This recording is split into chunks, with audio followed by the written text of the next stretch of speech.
नमस्ते, अभिवादन आपका इनोसेंट इन्वेस्टर के इस नए वीडियो में आपके लिए डिस्क्लेमर। दोस्तों, बात करेंगे स्टील सेगमेंट के स्टॉक्स की। टाटा स्टील हो गया, जेएसडब्ल्यू स्टील हो गया, या फिर आप देखोगे जिंदाल स्टील हो गया, steel authority of India limited हो गया। ये सब स्टॉक्स में आज छोटी सी प्रॉफिट बुकिंग आई है। ये स्टॉक्स बहुत तगड़ा रनअप ले चुके हैं। कुछ स्टॉक्स ऑल टाइम हाइज पे और कुछ स्टॉक्स जो हैं वो अपने मल्टी ईयर हाइज पे आसपास आकर ट्रेड कर रहे हैं। यहाँ पर क्या हमको डिसीजन लेना चाहिए वो समझाएंगे, और इन स्टॉक्स में आपको क्या करना चाहिए। देखो, सबसे पहली चीज़, एक चीज़ आपको समझनी होगी। अगर आप एक ट्रेडर हो तब तो इन स्टॉक्स में बने रहना ठीक है। अगर आप एक इन्वेस्टर हो तो तीन बातें आपको पता होनी चाहिए। एक होती है सस्ते स्टॉक्स की लिस्ट, ठीक है। एक होती है महंगे स्टॉक्स की लिस्ट, ठीक है।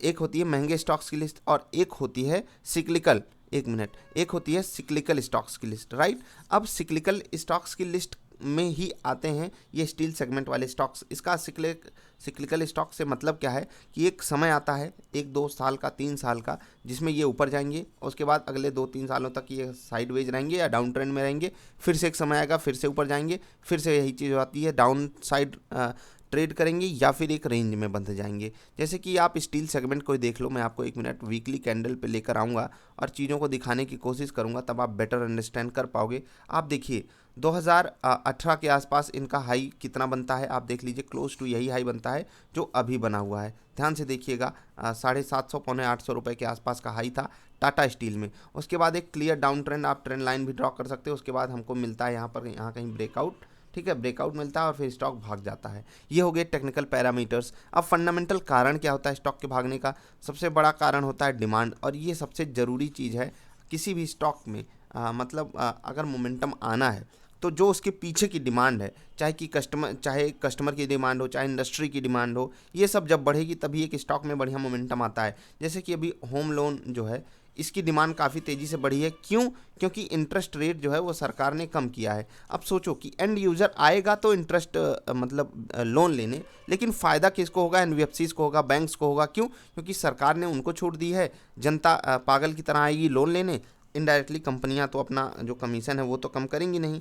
इवन कंपनियां तो अपना कमीशन बढ़ा ही देंगी। जब इंटरेस्ट रेट कम हुआ है तो वो मनमानी पैसा भी वसूलेंगी कस्टमर से। तो ऐसे बिजनेसेस को आपको समझना होगा, तभी आप एक बेटर डिसीजन ले सकोगे। तो ये स्टील सेगमेंट जो है वो सिक्लिकल बिजनेस है। इस पर वीडियो इसलिए हाजिर कर रहा हूँ मैं क्योंकि काफ़ी ज़्यादा क्वेरीज इन स्टॉक्स को लेकर काफ़ी दिनों से आ रही थी, और अभी आज इनमें जो है एक छोटी सी प्रॉफिट बुकिंग आई है। इसलिए मैंने सोचा आपको यहाँ पर इन्फॉर्मेशन दी जाए कि यहाँ पर आपको एक बेटर डिसीजन लेने के लिए ट्रेडर वाला माइंडसेट रखना पड़ेगा। भले ही आप थोड़े से शॉर्ट टू मीडियम टर्म के ट्रेडर हो, ठीक है, इन्वेस्टर नहीं। क्योंकि हो सकता है कि आपने अगर 2015 के हाइस के आसपास पैसा लगाया हो तो आपको कुछ रिटर्न ही ना मिल रहा हो, ठीक है। 2014-15 के आसपास ये स्टॉक 5-600 के आसपास था, 500-600 के आसपास। वहाँ से अभी ये सिर्फ 700-750 गया है, ठीक। और तब वहाँ से ये स्टॉक की आप रैली देखोगे और डाउनफॉल देखोगे तो आप दंग रह जाओगे। 550 से 250 होता है, 250 से 800 होता है, फिर 800 से 250 होता है, फिर 250 से 800 होता है। तो आप समझ सकते हो कि यहाँ पर हमको स्विंग ही पकड़ना होगा, अदरवाइज हम सब ट्रैप हो जाएंगे। और ये हो गई टाटा स्टील जैसे स्टॉक्स की बात, जो इतने बड़े मतलब सच में एक बड़ी कंपनी है। जेएसडब्ल्यू स्टील भी आप देख सकते हो, ये सब निफ्टी के पार्ट हैं। और निफ्टी के पार्ट होने का मतलब क्या है, आप समझ सकते हो कितनी बड़ी कंपनियां हैं। लेकिन चार्ट इनका परफॉर्म इसलिए नहीं कर पाता क्योंकि जो डिमांड है उसमें कमी आ जाती है, रॉ मटेरियल का कॉस्ट बढ़ जाता है। इसलिए सारी चीज़ें इनके लिए दिक्कत क्रिएट करती हैं टाइम टू टाइम। तो उसको अपने हिसाब से आप एडजस्ट कीजिएगा। अभी अगर आपका स्टॉक स्पेसिफिक सवाल हो तो आप नीचे कमेंट करके बताइएगा। मैं कोशिश करूंगा इस पर एक अलग से वीडियो फिर से बनाऊं, आप लोगों को बेटर इन्फॉर्मेशन जिससे मिल पाए कि यहाँ पर अभी करना क्या चाहिए। वैसे कि जहाँ पर ये स्टॉक्स अभी ट्रेड कर रहे हैं मल्टी ईयर हाइज या फिर ऑल टाइम हाइज के आसपास हैं, तो यहाँ पर एक छोटी सी प्रॉफिट बुकिंग फिबोनाची के हिसाब से क्लोज टू 20% के आसपास की हो सकती है, क्योंकि ये रनअप भी बहुत तगड़ा ले चुके हैं। 20% ऑफ दिस, मतलब आप ध्यान दीजिएगा, 20% की मैं एग्जैक्टली गिरावट की बात नहीं कर रहा हूँ। जैसे कि होता क्या है, कोई स्टॉक 10 रुपये से 15 रुपये गया तो यहाँ पर हमको 50% का मोमेंटम मिला, ठीक है। 50% का मोमेंटम मिला, इसका 20%, इसका 20% का मतलब है कि स्टॉक जो है ऊपर से 10% करेक्ट हो सकता है। ये आपको ध्यान में रखना है। तो फिबोनाची रिट्रेसमेंट के हिसाब से आपको यहाँ पर बहुत ध्यान देने वाली चीज़ें आपके लिए बन रही हैं। थोड़ा सा उस पर स्टडी ज़रूर कीजिएगा, तभी आप एक बेटर डिसीजन ले पाओगे। स्टॉक्स में एक नॉर्मल सी प्रॉफिट बुकिंग है, जैसे कि कुछ स्टॉक्स को हमने पकड़ने की भी कोशिश की।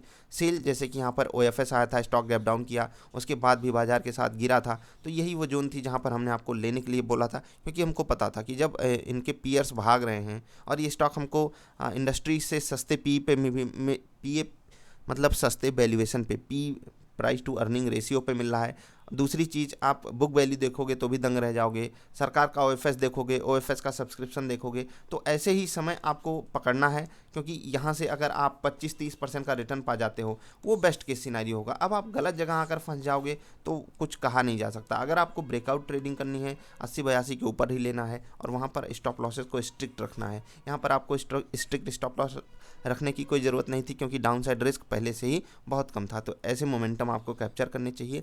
यही सजेशन है आपको कि सही जगह पे स्टॉक्स को ख़रीदना सीखिए। आप उसके लिए कुछ पुरानी वीडियोस को देख सकते हो, आपकी बेटर हेल्प वहीं से हो सकती है।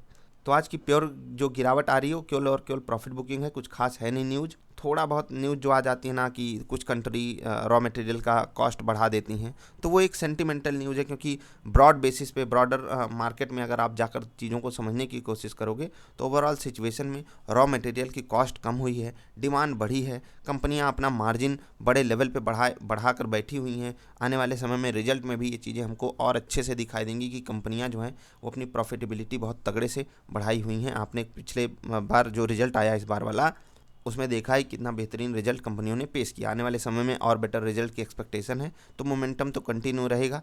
एक गिरावट और फिर वहाँ पर बाइंग, वो आपके लिए बेस्ट चीज़ साबित होगी। याद रखिएगा एक चीज़ कि ये सिक्लिकल स्टॉक्स हैं, तो यहाँ पर आपको स्टॉप लॉसेस को मेंटेन करना ही करना है। डाउन साइड रिस्क को अपने हिसाब से समझकर वो मैनेज कर लोगे। समझिए आपने 50% काम तो ऐसे ही कर लिया, मोमेंटम आए तो प्रॉफिट बुकिंग आपकी अपनी मर्जी। मिलेंगे फिर से, वीडियो पसंद आई तो लाइक कर देना। नमस्कार।